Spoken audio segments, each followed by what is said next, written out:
Hey, you, sitting on the toilet. Yeah, hope you weren't planning on buying yourself an iPhone 14 when it comes out, because, like, what if it doesn't come out? Yo, what's going on, guys? Welcome back to Front Page Tech, FPT.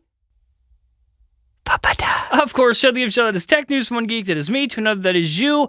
Guys, and the two girls watching this, thanks so much for the support on the last episode. We were trending on Twitter again, and Hartley from Mac Rumors called it the best Apple device concepts he's ever seen. Oh, and hey, if you were looking at those renders and you were like, wow, those wallpapers are so nice, wonder where they got them. They were custom made specifically for this project. We put a lot of detail into the stuff. Ian made them. And you can get the whole pack, 15 of them, light and dark mode included, for $5. Links to those are down in the description below. When you buy those, your $5, that goes straight to Ian. Not to me. All right, how about we talk about some news? So first up for the day, story numero uno. Before we talk about iPhone stuff, how about some Google stuff? Oh, you hush, come on now, it's not like you're busy. We pretty much leaked Google I.O. a month or so before it happened. Sometimes I don't always mention things here on the show, but I will tweet it.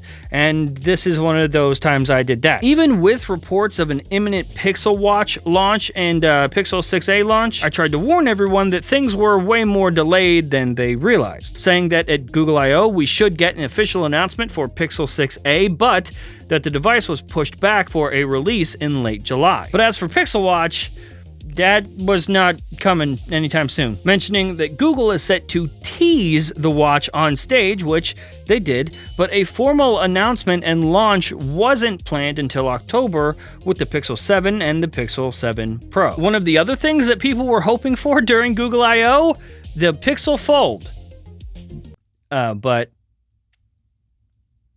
We've been hearing about Google's first foldable for a while now, and as with any Google product ever, it has been surrounded with drama. First it was coming, then it was canceled, then I tried to tell everyone that it wasn't canceled as far as I knew, and then it was uncanceled, and now it's back in the news. And it's canceled. For the year, anyway. At the end of this year, so next year, it'll be uncanceled. So, you know, not canceled at all. Delayed is the word. Delayed until 2023 is now what we're looking at. Seems like since Apple isn't planning on releasing a foldable iPhone until 2025, Google is taking their good old time. The Elec reports that even though the device was scheduled to be released later this year, Google won't be making that deadline because the product is, quote, not as complete as Google wishes. So in other words, it is a sack of shit, and now it's being pushed to next year. Ross Young also chimed in to say that he's hearing the same thing, and so I guess this is the part where I tell you that yes, I am also hearing the same. No Google Pixel Fold this year. It's delayed. I know, tens of you are disappointed. But you know what's not disappointing? Today's sponsor.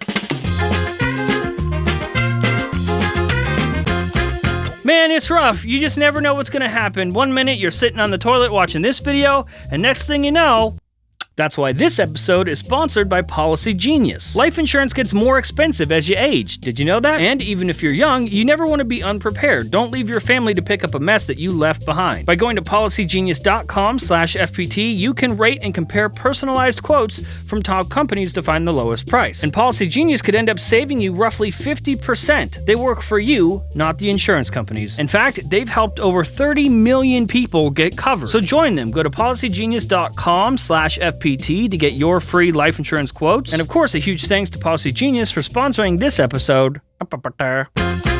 Alrighty, tidy. So last story, last up for the day. I think this one came out actually the day that we gave you and released our renders, but obviously that day we were busy, we didn't cover this, but it's a good thing we waited because the people that did cover this covered it a little bit too early and missed a key update. A couple weeks ago on this show, we talked about a major problem that Apple is facing. I mean, technically it's a problem that every company with a supply chain is facing, but we talked about it specifically in context with Apple. Supply chain issues, chip shortages, lockdowns, workers in poor working conditions fleeing their factories. Yes, that's real. Showed you a video of that. You can't get anything right now. iPad, delayed. MacBook Pro, delayed. Mac Studio, delayed. It was just a matter of time before the new iPhone got hit. And yes, we are now hearing that at least one of the 4 brand new iPhone 14 models is delayed. And I hear you, okay? I see comments all the time. People saying, how can a product that is not even out yet be delayed? Or how can things that have never been announced be canceled? But listen, this is just how it works. Things happen behind the scenes all the time that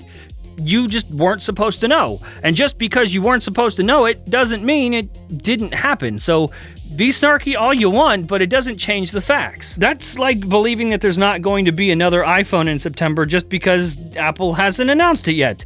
But yet, here you are, still watching an iPhone 14 video. Anyway, Japanese blog Nikkei Asia had originally reported that suppliers had been struggling with iPhone 14 production, and now Jeff Poo, our favorite Jeff Poo from Wedbush, got more specific, claiming that iPhone 14 Max, not the Pro Max, remember, this year there is no mini, and instead we're getting a bigger base model alongside the regular one. So the 14 Max is already behind, and suppliers are still struggling with it. And of course, that has led to multiple reports and videos that the phone has been delayed and you won't be able to buy one on time, that it's gonna be late. But that's not really true, is it? Yes, the phone is a little behind, but it's not like 3 weeks is going to break the release plans. In fact, Kuoming Chi just tweeted clearing up the situation. My latest channel checks suggest that Apple has not changed the shipping plan for iPhone 14 models since the Shanghai lockdown. iPhone 14 Max is running behind, but it's still under control currently, and suppliers can work overtime to catch up with the schedule. So even though the phone is a bit behind, it should still be ready to go by launch. Shipping times should not be compromised here. So everyone, calm down. It's fine. It's going to be fine, okay? Go ahead, run along. Go tell your favorite YouTuber that it's okay. It's gonna be okay.